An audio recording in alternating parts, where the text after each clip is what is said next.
हर हर महादेव, जय माता दी। कैसे हैं आप सभी लोग। सबसे पहले आप सभी लोगों को शारदीय नवरात्रा की बहुत बहुत शुभकामनाएं। आज दूसरा दिन है माता ब्रह्मचारिणी का। माता ब्रह्मचारिणी आप सभी लोगों की सारी मनोकामनाएं पूरी करें, जीवन से सारे दुख दूर करें। तो आइए इस वीडियो में आपको बताती हूँ मैं दूसरे दिन की माता रानी की ब्रह्मचारिणी की कथा। इसके सुनने मात्र से प्राणियों के दुख दूर होते हैं और मनचाहा फल मिलता है। माँ ब्रह्मचारिणी की कथा। नवरात्रि के दूसरे दिन ब्रह्मचारिणी माता की पूजा की जाती है। इस दिन माँ ब्रह्मचारिणी की कथा सुनना या पढ़ना शुभ माना जाता है। शक्ति का पावन पर्व नवरात्रि चल रहा है, जो 2 अक्टूबर तक चलेगा। नवरात्रि का हर दिन दुर्गा देवी के अलग अलग 9 रूपों के स्वरूपों की समर्पित होता है। नवरात्रि के 9 दिनों तक 9 देवियों को 9 अलग अलग भोग लगाए जाते हैं। साथ ही 9 दिनों तक 9 अलग अलग रंग के कपड़े पहने जाते हैं।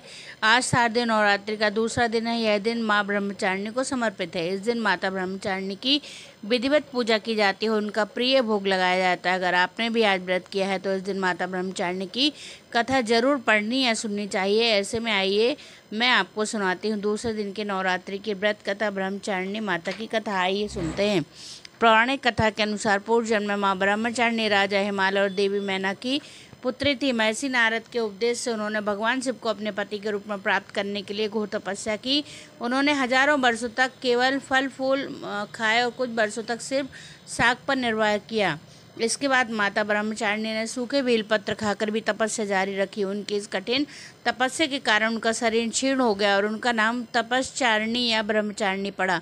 देवताओं और ऋषियों ने उनकी तपस्या की सराहना की और कहा कि आप ही यह तप कर सकती हैं और जब आपकी मनोकामना जरूर पूरी होगी।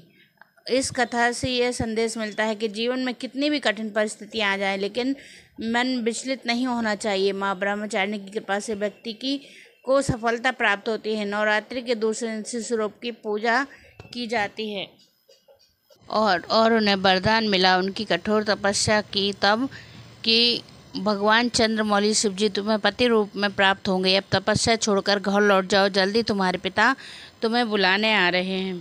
देवी की कथा का सार यह है कि जीवन के कठिन संघर्षों में भी मन विचलित नहीं होना चाहिए। माँ ब्रह्मचारिणी देवी की कृपा से सर्व सिद्धि प्राप्ति होती है। दुर्गा पूजा के दूसरे दिन देवी के स्वरूप की उपासना की जाती है। बोलो ब्रह्मचारिणी माता की जय। नवरात्रि के दूसरे दिन ब्रह्मचारिणी की आराधना की जाती है। संतान की बुद्धिमत्ता, दाम्पत्य प्रेम, नौकरी व्यापार में सफलता और आर्थिक वृद्धि के लिए यह दिन बेहद शुभ है। यहाँ नवरात्रि के दूसरे दिन किए जाने वाले कुछ उपाय बताए जा रहे हैं जिनसे आप अपने जीवन में बहुत बड़े बदलाव ला सकते हैं। नवरात्रि के दूसरे दिन माता ब्रह्मचारिणी की उपासना का विशेष महत्व है। माना जाता है कि माता ब्रह्मचारिणी के निमित्त मंत्र जप और धार्मिक अनुष्ठान करने से जीवन की कई समस्याओं का समाधान होता है। इस दिन किए गए कुछ खास उपाय संतान की मेधा, दाम्पत्य सुख, करियर, तरक्की और धन संपत्ति में बढ़ोतरी लाते हैं।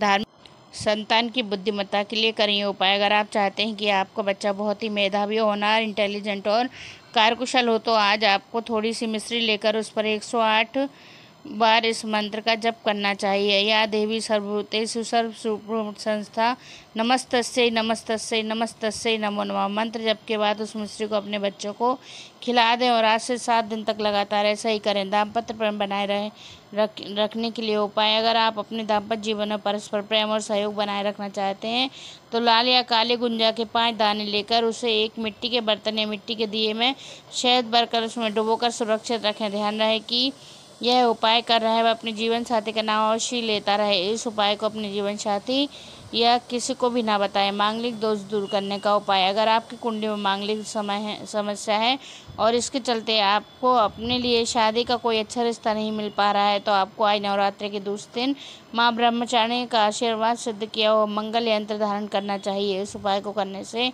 होगी सुख सौभाग्य में बढ़ोतरी। अगर आप अपने सुख सौभाग्य में वृद्धि करना चाहते हैं, साथ ही जीवन साथी के रिश्ते को बेहतर बनाए रखना चाहते हैं तो आज आपको भगवान शिव और माता गौरी की विधि पूर्वक पूजा करनी चाहिए। साथ ही इस मंत्र को 21 बार जप करना चाहिए।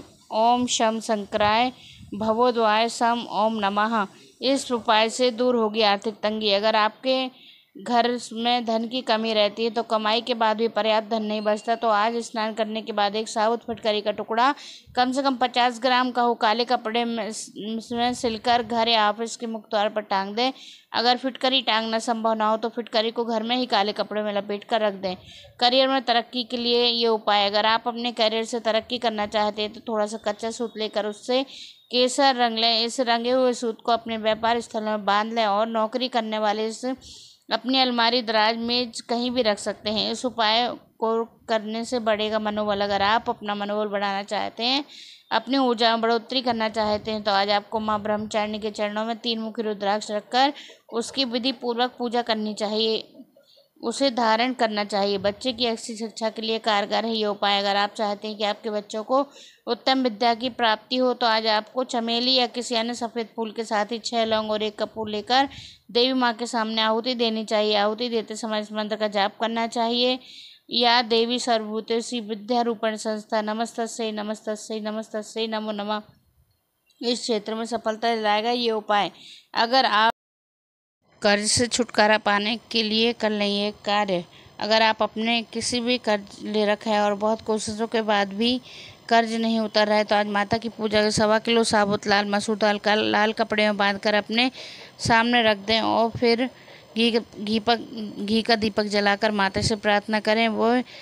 और उसके बाद में पूजा समाप्त होने के पश्चात मसूर के दाने को अपने ऊपर से 7 बार उतारकर किसी भी सफाई कर्मचारी को दान कर दें। माता रानी आपको कर्ज से मुक्त कर देंगी। बच्चे की तरक्की के लिए कारगर उपाय, अगर आप चाहते हैं कि आपकी संतान बहुत जल्दी तरक्की से कर 7 दालों का चूरा बनाकर इसके बाद बच्चे के हाथ से स्पर्श कराकर किसी पेड़ की जड़ में रख दें। माता रानी से प्रार्थना करें, आपकी कामना पूरी होगी। जय माता दी।